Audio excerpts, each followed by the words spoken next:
ಮೊಳೆಯ ದಲೆಗಳ ಮೂಕ ಮರ್ಮರ. ಹರಿಯುತ್ತಿರುವ ಕಣ್ಣೀರನ್ನು ತಡೆಯಲು ಮನಸ್ಸಿಲ್ಲ. ನಟನಿಗೆ ಗ್ಲಿಸರಿನ್ ಇಲ್ಲದೆ ಕಣ್ಣೀರು ಬರುವಂಥ ಪರಿಸ್ಥಿತಿ ಇದೆಯಲ್ಲ, ಅದು ತುಂಬ ವೇದನೆ ಉಂಟು ಮಾಡುವಂಥದ್ದು. ಏಕೆಂದರೆ ಅದು ನಿಜವಾದ ಕಣ್ಣೀರೇ ಎನ್ನುವ ಸಂದೇಹ ನೋಡುಗನ ಮನಸ್ಸಿನಲ್ಲಿ ಒಂದು ಕ್ಷಣ ಇಣುಕು ಹಾಕಿ ಹೋಗುತ್ತದೆ. ಎಲ್ಲದಕ್ಕೂ ಅಳಲು ತೊಡಗಿದರೆ ಅಳುವಿನ ಬಗ್ಗೆ ಪರಿತಾಪ ಹುಟ್ಟದು. ಅಳುವವನ ಮೇಲೆ ಮರ್ಯಾದೆಯೂ ಹುಟ್ಟದು. ನನ್ನ ತಂದೆ ಭಯಂಕರವಾಗಿ ಅಳುವ ಗಿರಾಕಿ. 6-7 ತಿಂಗಳು ಹೆಂಡತಿ ಮಕ್ಕಳನ್ನು ಮರೆತು ಎಲ್ಲೆಲ್ಲೋ ಅಲೆದು ದಿಢೀರೆಂದು ಬಂದು ಒಂದು ದಿನ ಮನೆಯನ್ನು ಹುಡುಕಿಕೊಂಡು ಬರುವರು. ಬರುವಾಗ ಒಂದು ಅಳುವನ್ನು ಜೊತೆಗೆ ಕರೆದುಕೊಂಡು ಬರುವರು. ಮಾಡಿದ ತಪ್ಪೆಲ್ಲ ಈಗಷ್ಟೇ ಅರ್ಥವಾಗುತ್ತಿದೆ, ಇನ್ನೊಂದು ತಪ್ಪು ಮಾಡುವುದಿಲ್ಲ, ನಿನಗೆ ಒತ್ತಾಸೆಯಾಗಿ ಇರುತ್ತೇನೆ ಎಂದು ನನ್ನ ಅಮ್ಮನ ಮುಂದೆ ಬಿಕ್ಕಿ ಬಿಕ್ಕಿ ಅಳುವರು. ಯಾವುದಕ್ಕೂ ಪ್ರತಿಕ್ರಿಯಿಸದೆ ಶಾಂತವಾಗಿ ಕುಳಿತಿರುತ್ತಿದ್ದಳು ಅಮ್ಮ.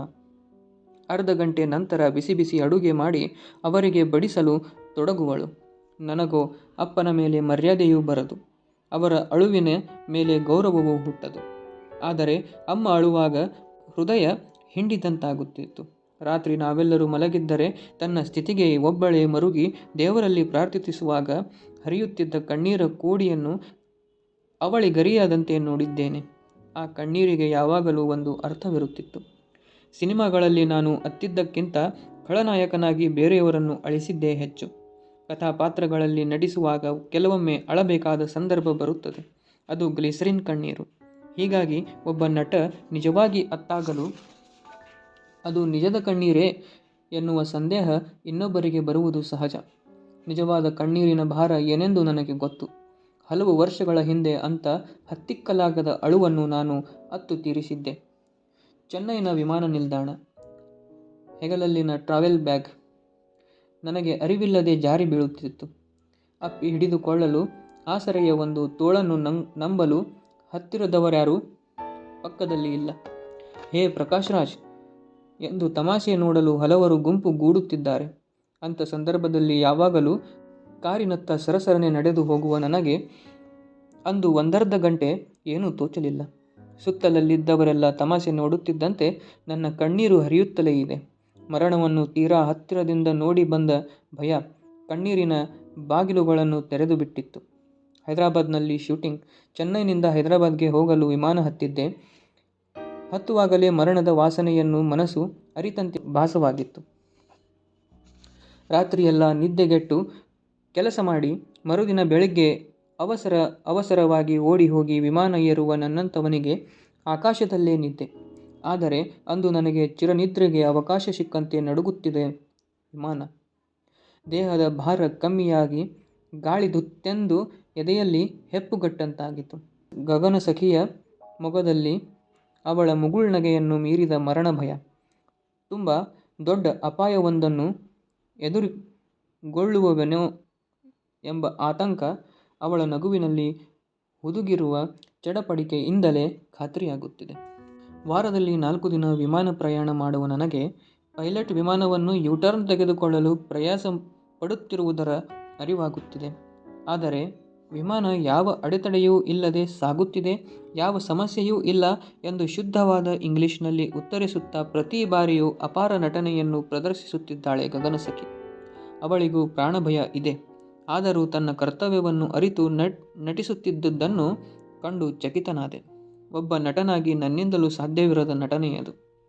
ಅನಂತರ ನನ್ನೊಂದಿಗೆ ಪ್ರತ್ಯೇಕವಾಗಿ ಮಾತನಾಡಿ, ಮೋಡಗಳ ಮಧ್ಯೆ ಸ್ವಲ್ಪ ತೊಂದರೆಯಾಗುತ್ತಿದೆ, ಆಮ್ಲಜನಕ ಪೂರೈಕೆ ಇಲ್ಲ, ಆದಷ್ಟು ಬೇಗ ಹೇಗಾದರೂ ಮಾಡಿ ಹಿಂದಿರುಗಿ ವಿಮಾನ ನಿಲ್ದಾಣ ತಲುಪಿಬಿಡುತ್ತೇವೆ, ಆತಂಕ ಬೇಡ. ಅದೇ ಶುದ್ಧವಾದ ಇಂಗ್ಲಿಷ್.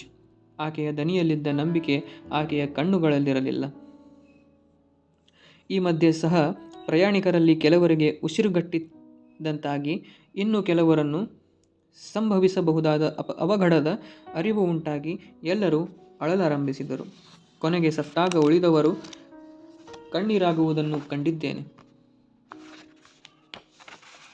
ನಾನು ಅತ್ತಿದ್ದೇನೆ. ಆದರೆ ಅವನವನ ಸಾವಿಗೆ ಅವನೇ ಅಳುವ ದೌರ್ಭಾಗ್ಯವನ್ನು ಅಂದು ನಾನು ಕಂಡೆ. ಗಾಳಿಯಷ್ಟೇ ತುಂಬಿಕೊಂಡಿದೆ ಎಂದು ನಾನಂದುಕೊಂಡಿದ್ದು ಅನಂತ ಆಗಸದಲ್ಲಿ 60 ಜನ ಉಸಿರಾಡುವಷ್ಟು ಗಾಳಿ ಇಲ್ಲ. ಎಲ್ಲರೂ ಮರಣ ಭಯದಲ್ಲಿ ಅವರವರ ದೇವರನ್ನು ಬೇಡತೊಡಗಿದರು. ಬಹುಪಾಲು ಅವರ ಪ್ರಾರ್ಥನೆ, ದೇವರೇ ನನ್ನನ್ನು ಕಾಪಾಡು, ನನ್ನವರನ್ನು ಕಾಪಾಡು ಎಂದಿತ್ತೇ ಹೊರತು ಎಲ್ಲರನ್ನೂ ಕಾಪಾಡು ದೇವರೇ ಎಂದು ಬೇಡಿಕೊಂಡವರೆಷ್ಟು ಜನ ಎಂದು ಗೊತ್ತಾಗಲಿಲ್ಲ. ಆ ಕ್ಷಣಗಳಲ್ಲಿ ಮನುಷ್ಯನ ಬಲಹೀನತೆ ಮತ್ತು ಅಮಾಯಕತೆಯ ನೇರ ಪ್ರದರ್ಶನವಾಯಿತು. ಇನ್ನು ಬದುಕನ್ನು ನೋಡಬೇಕಾದ ಯುವಕನಿಗೂ ಬದುಕಿನ ಅಂತ್ಯದಲ್ಲಿರುವ ವೃದ್ಧನಿಗೂ ತನ್ನ ಜೀವದ ಮೇಲಿರುವ ಪ್ರೀತಿಯ ಪ್ರಮಾಣ ಒಂದೇ. ಮರಣದ ಹೊಸ್ತಿಲಲ್ಲಿ ನಿಂತಾಗಲೂ ಭೂಮಿಯಲ್ಲಿ ಬಿಟ್ಟು ಬಂದ ವಿಷಯಗಳ ಬಗ್ಗೆ, ಸಂಬಂಧಗಳ ಬಗ್ಗೆ ವಿಧ ವಿಧವಾದ ಪ್ರಲಾಪಿಸುತ್ತಿದ್ದಾರೆ. ಒಬ್ಬಾಕಿ ತಾನು ಮಾಡಬೇಕಾದ ಕೆಲಸಗಳ ಪಟ್ಟಿಯನ್ನೇ ಮಾಡಿ ಗೋಳಾಡುತ್ತಿದ್ದಾಳೆ. ಇನ್ನೊಬ್ಬ ಉಸಿರಾಡಲು ಗಾಳಿಯೇ ಸಿಗದ ಆಕಾಶದಲ್ಲಿ ಎಲ್ಲಿಯಾದರೂ ಸಿಗ್ನಲ್ ಸಿಕ್ಕು ಮನೆಯವರೊಂದಿಗೆ ಮಾತನಾಡಲು ಸಾಧ್ಯವೇ ಎಂದು ತನ್ನ ಸೆಲ್ಫೋನ್ ಆನ್ ಮಾಡಿ ತವಕಿಸುತ್ತಿದ್ದಾನೆ. ಮಗುವೊಂದು ತನ್ನ ಸುತ್ತ ನಡೆಯುತ್ತಿರುವುದೇನೋ ಎಂದು ಗೊತ್ತಾಗದಿದ್ದರೂ ಎಲ್ಲರ ಚೀರಾಟಕ್ಕೆ ಹೆದರಿ ದೊಡ್ಡ ದನಿಯಲ್ಲಿ ಅಳುತ್ತಿದೆ. ಆಗ ನನಗೆ ಕಣ್ಣೀರು ಬರಲಿಲ್ಲ, ಆದರೆ ಕಾರಣವೇ ಇಲ್ಲದೆ ಸಾಯುತ್ತಿದ್ದೇನೆಯೇ ಎಂದು ಕಸಿವಿಸಿಕೊಂಡೆ. ಏನೋ ಪವಾಡ ಸಂಭವಿಸಿದಂತೆ ಪೈಲಟ್ನ ತೀವ್ರ ಪ್ರಯತ್ನದ ಫಲವಾಗಿ ವಿಮಾನ ಚೆನ್ನೈಗೆ ಹಿಂದಿರುಗಿ ಭೂಮಿಗಿಳಿದ ನಿಜವನ್ನು ಆ ಭೂಮಿಯ ಮೇಲೆ ಹೆಜ್ಜೆ ಇಟ್ಟ ನಂತರವೂ ನಂಬಲಾಗಲಿಲ್ಲ. ನನ್ನ ಬದುಕು ಇನ್ನೂ ಮುಂದುವರಿಯುತ್ತದೆ ಎಂಬ ಸತ್ಯವನ್ನು ನಂಬಲಾಗದೆ ವಿಮಾನ ನಿಲ್ದಾಣದಲ್ಲಿ ಕಣ್ಣೀರು ಧಾರಾಕಾರವಾಗಿ ಹರಿದಿತ್ತು. ಸಂಕಷ್ಟಗಳು ಒತ್ತರಿಸಿ ಬರುವ ಸಮಯದಲ್ಲೇ ನಮ್ಮ ನಿಜವಾದ ವ್ಯಕ್ತಿಗತ ಬಲವೇನೆಂದು ತಿಳಿದುಕೊಳ್ಳಲು ಸಾಧ್ಯ. ನನ್ನ ಮಗ ಸಿದ್ಧಾರ್ಥನ ಮರಣ ನನ್ನನ್ನು ಗಾಢವಾಗಿ ಬಾಧಿಸಿತ್ತು. ನಿನ್ನೆಯವರೆಗೆ ನನ್ನೊಂದಿಗೆ ನಗುತ್ತಾ ಮಾತನಾಡುತ್ತಿದ್ದ ಮನುಷ್ಯರು ಬೆನ್ನು ಹತ್ತಿದ ಮರಣದಿಂದಾಗಿ ದಿಢೀರ್ ಎಂದು ಕಾಣೆಯಾಗುತ್ತಾ ಹೋಗುತ್ತಾರೆ. ಯಾವ ಕಾರಣಕ್ಕೂ ಯಾವ ಗಳಿಗೆಯಲ್ಲೂ ಬದುಕು ನಿಂತು ಬಿಡಬಾರದು ಎಂದು ತೀವ್ರವಾಗಿ ಬದುಕಿದ್ದೇನೆ. ನನ್ನ ಮರಣವನ್ನು ಮುಖಾಮುಖಿಯಾಗಿ ಎದುರಿಸುವ ಧೈರ್ಯ ಎಲ್ಲ ಕಾಲದಲ್ಲೂ ನನ್ನೊಳಗಿರಬೇಕೆಂದು ನನ್ನ ಮನಸ್ಸು ತುಡಿಯುತ್ತಲೇ ಇದೆ.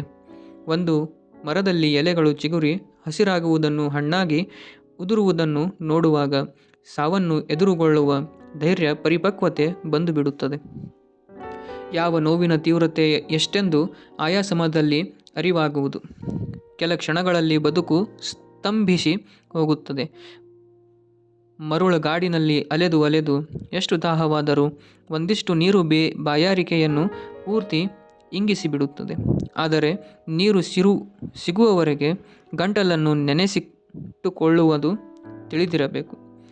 ನಾವು ಮಾಡಬೇಕಿರುವುದು ಇಷ್ಟೇ, ನಂಬಿಕೆಯನ್ನು ಮಾತ್ರ ಕಳೆದುಕೊಳ್ಳದಿದ್ದರೆ ಸಾಕು.